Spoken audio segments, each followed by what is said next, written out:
Well, if say they're a, hypothetically, a singer-songwriter who's mainly a pop songwriter, writes pop songs, pop rock, folk rock, etc. Right.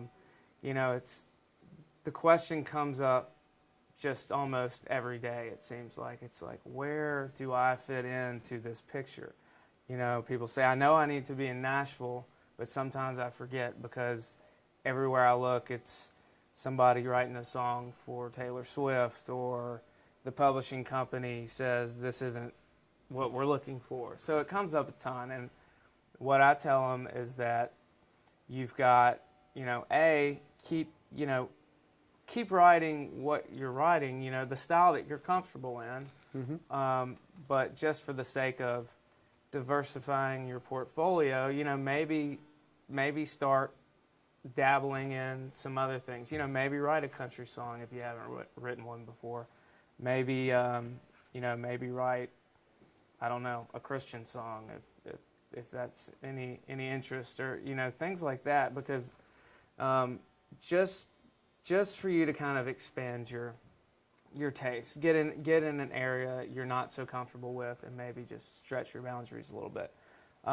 But part two of that would be, look for the companies that, if you're a writer, you're going to want to start looking at publishing companies most likely. If you're an artist, there aren't a ton of pop labels per se, or rock labels around here, although there used to be, back in the day.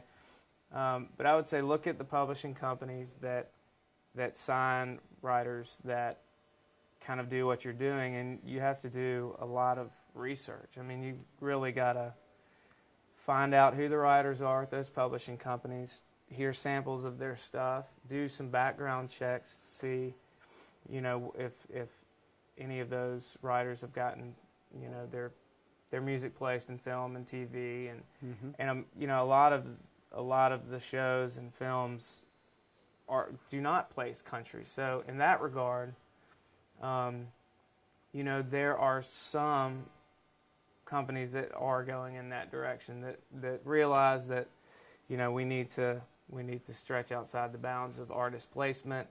There are so many non-country writers around here. Maybe we sign somebody who's kind of our, film and TV, our rock, pop rock writer, and we can also set them up with our country writers to do the artist stuff. But I would say research those companies that do get outside the box a little bit, and there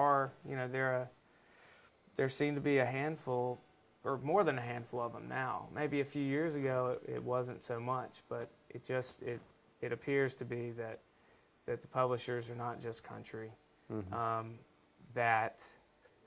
Okay, so that's the publishing end of things. I would also say look at the producers that are here. They're not just country producers. They're some all-star producers that live here now that produce all kinds of projects. Everything from,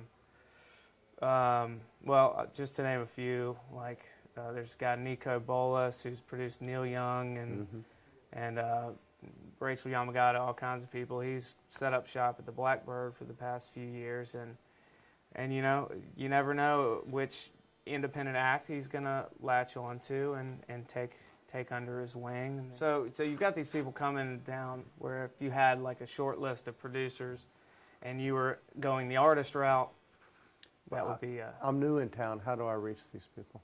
How do I blend in? How do I get to hang out with these people?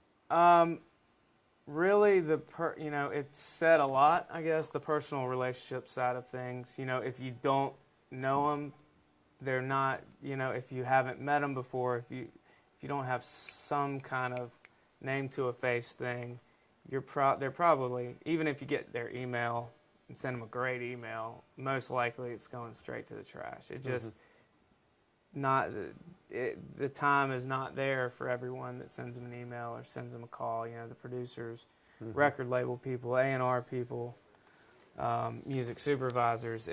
You have to get out there and do songwriters nights. As much as that is said, it's amazing. I mean, I can remember when I used to go out to Songwriters Night, even just like not playing or anything, I would just meet so many people that started popping up in town, and just it's great to have that name to the face. So events, Writers Nights, pretty much all stuff along those lines.